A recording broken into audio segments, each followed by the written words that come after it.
Hello दोस्तों, मैं स्मिता हाजिर हूँ हिंदी व्याकरण की समस्याओं का समाधान लेके। हिंदी हमारी मातृभाषा है। इसमें उपयुक्त शब्दों का निर्माण कई तरीकों से होता है। कुछ उपसर्ग प्रत्यय से तो कुछ संधि विच्छेद से और कुछ संबंध से।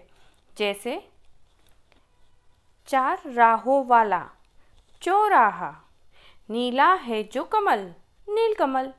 इसी तरह की गई शब्दों की रचना की विधि को ही हम समास कहते हैं। हम अपने विषय को और आगे बढ़ाएं उससे पहले आपसे निवेदन है कि कृपया मेरे चैनल को सब्सक्राइब कीजिए, बेल आइकन दबाइए और लाइक कीजिए।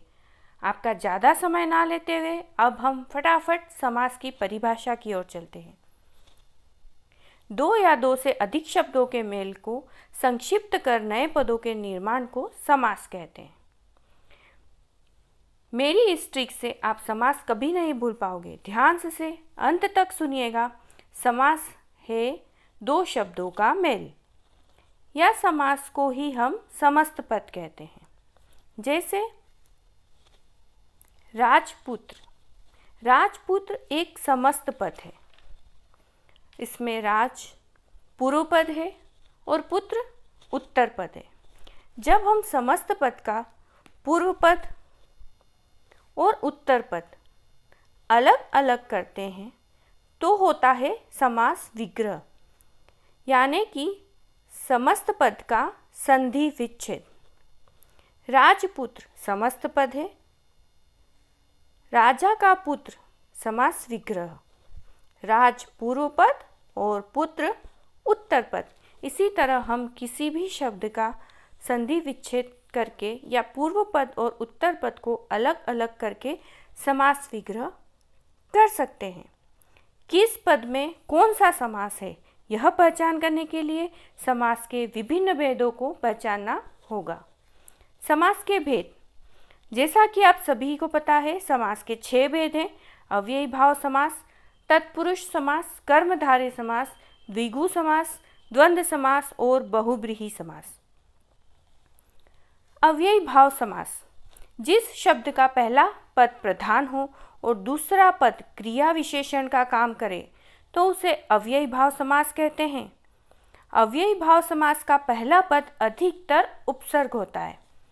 जैसे समास आजन्म, इसमें आ उपसर्ग है। इसका समास विग्रह होता है जन्म भर। समास है बेपरवाह, बिना परवाह के। हाथों हाथ, हाथ ही हाथ। सादर, आदर सहित। इन सभी पदों में प्रथम पद ही प्रधान है, आप देख सकते हैं। याद रखिए, यह प्रथम भेद है जिसमें प्रथम पद प्रधान होता है। अव्ययी भाव समास समास का प्रथम भेद है और इसी में प्रथम पद भी प्रधान होता है। इससे हमें याद रखने में आसानी होगी। तत्पुरुष समास, जिस शब्द में प्रथम पद गौण और द्वितीय पद प्रधान हो उसे तत्पुरुष समास कहा जाता है। जैसे रसोई घर, रसोई के लिए घर। घुड़सवार, घोड़े पर सवार। जैसा कि इसमें कहा है प्रथम पद गौण और द्वितीय पद प्रधान होता है, यानी यहाँ पर घर प्रधान है। रसोई के लिए घर, घोड़े पर सवार, इसे तत्पुरुष समास कहते हैं। इसमें जब समास का विग्रह होता है तो कारक चिन्हों का प्रयोग होता है। जैसे के लिए, पर, के, से आदि। अब कारक चिन्हों की दृष्टि से तत्पुरुष समास के 6 भेद हैं। कर्म तत्पुरुष समास, करण तत्पुरुष समास, संप्रदान तत्पुरुष समास, अपादान तत्पुरुष समास, संबंध तत्पुरुष समास और अधिकरण तत्पुरुष समास। आपको लग रहा है कि यह तो कारक है। जी हाँ, कर्ता ने, कर्म को, करण से, यह सभी कारक है, हम जानते हैं और हमने अपनी पहले वीडियो में यह पढ़ा भी है। किंतु यह है समास, और कारक और समास का कैसे संबंध है यहाँ पर मैं आपको बताऊंगी। कर्म तत्पुरुष समास, यह समास को चिन्ह के लोप से बनता है। जैसे माखन चोर, माखन चोर में को है। जब माखन चोर का समास विग्रह हुआ तो को सामने आया, माखन को चुराने वाला। सम्मान प्राप्त, सम्मान को प्राप्त। जिस शब्द के पूर्व पद में कर्म कारक का लोप होता हो उसे कर्म तत्पुरुष समास कहते हैं। देखा आपने, यहाँ पर कारक आ ही गया। कारक में हम किसी भी कारक को पहचानने के लिए इन विभक्ति चिन्हों को पहचानते हैं, लेकिन समास में हम कारक के इन्हीं चिन्हों का लोप होता देखते हैं। जब समास होता है तो ये चिन्ह नहीं होते हैं। जब समास का विग्रह करते हैं तभी ये कारक चिन्ह हमारे सामने आते हैं और तब हम इसे कर्म तत्पुरुष समास या संप्रदान तत्पुरुष समास या करण तत्पुरुष समास आदि कह सकते हैं। अब है करण तत्पुरुष समास। जिस शब्द में करण कारक का लोप हो और उत्तर पद प्रधान हो उसे करण तत्पुरुष समास कहते हैं। जैसे गुण युक्त, गुणों से युक्त।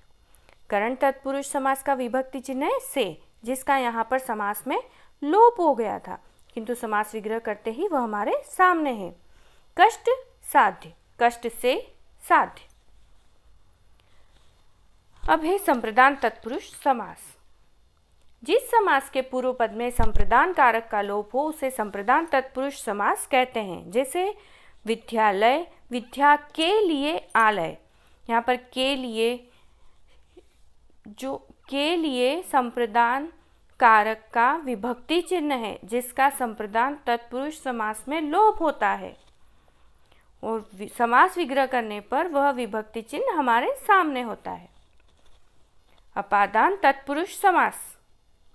जिस तत्पुरुष समास में अपादान कारक के कारक चिन्हों का लोप हुआ हो उसे अपादान तत्पुरुष समास कहते हैं।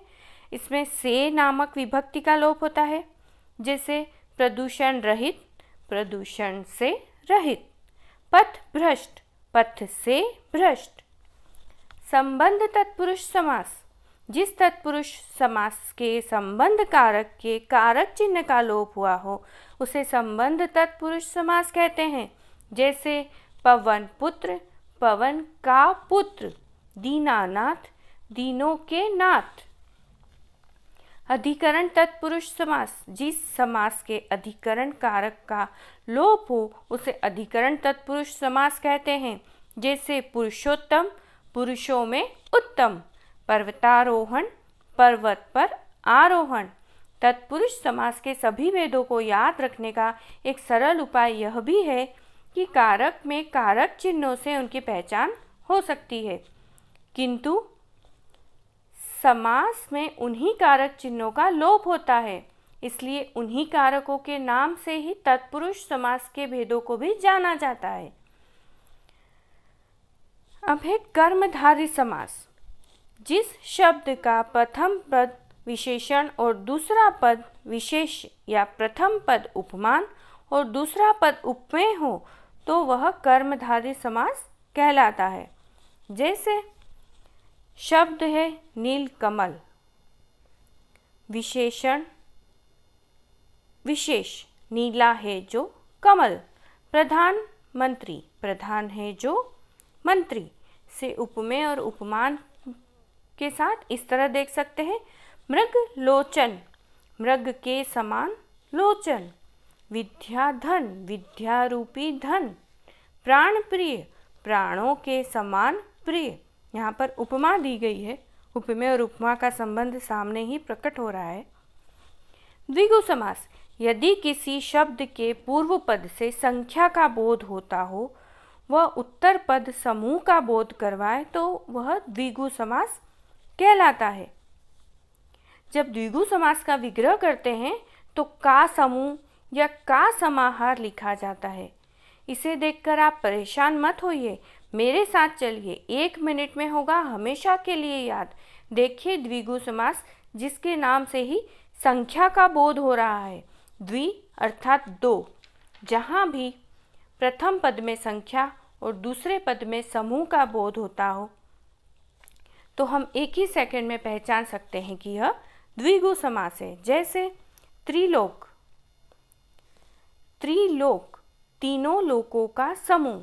त्रि अर्थात 3, लोक यानी लोकों का समूह, 3 लोकों का समूह। द्विगु 2 गाय, 2 गायों का समाहार। शताब्दी 100 वर्षों का समूह। द्वंद्व समास। सबसे पहले द्वंद्व समास का अर्थ समझ लेते हैं।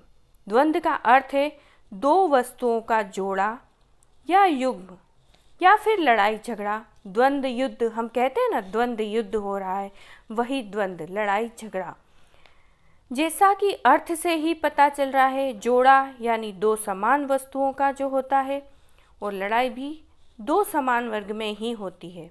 वैसे ही द्वंद्व समास में भी पूर्व पद और उत्तर पद दोनों समान होते हैं और दोनों ही प्रधान होते हैं, उसे द्वंद्व समास कहते हैं।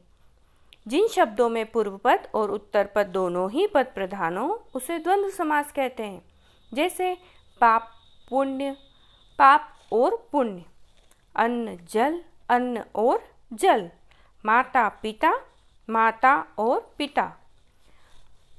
बहुब्रीहि समास। जिस शब्द में दोनों पद गौण होते हो, वह दोनों पद तृतीय पद के विषय में बताते हो और वह तृतीय पद प्रधान होता है, वह बहुब्रीहि समास कहलाता है। जैसे गिरिधर, गिरि को धारण करने वाला, यह तो गिरिधर का अर्थ हुआ, किंतु वह कौन है? अर्थात श्री कृष्ण। तो यहाँ पर गिरि को धारण करने वाला तीसरा अर्थ बता रहा है, जो है कृष्ण, और वही प्रधान है, तृतीय पद प्रधान है, तो यह है बहुब्रीहि समास। लंबोदर, लंबा हो उदर जिसका, अर्थात श्री गणेश, तृतीय पद प्रधान है, यहाँ गणेश प्रधान है। बहुब्रीहि समास द्वंद्व समास से विपरीत है। द्वंद्व समास में दोनों पद प्रधान है, ध्यान से सुनिएगा।